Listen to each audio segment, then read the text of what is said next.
અમદાવાદમાં ફરી એકવાર બેફામ ડ્રાઇવિંગનો લાઈવ ડ્રામા સામે આવ્યો છે.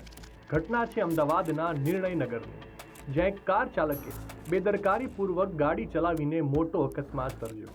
સ્પીડ એટલી વધારે હતી કે કાર યુટર્નમાંથી વળાંક લઈને સીધી જઈને સ્ટ્રીટ લાઇટના થાંભલા સાથે અથડાઈ. થાંભલાના તો ભૂક્કા બોલી ગયા, પરંતુ ટ્વિસ્ટ અહીંયા નથી. અકસ્માત સર્જીને કાર ચાલકે ભાગવાનો પ્રયાસ કર્યો, પરંતુ ત્યાં હાજર લોકોએ તેને રંગે હાથ ઝડપી લીધો.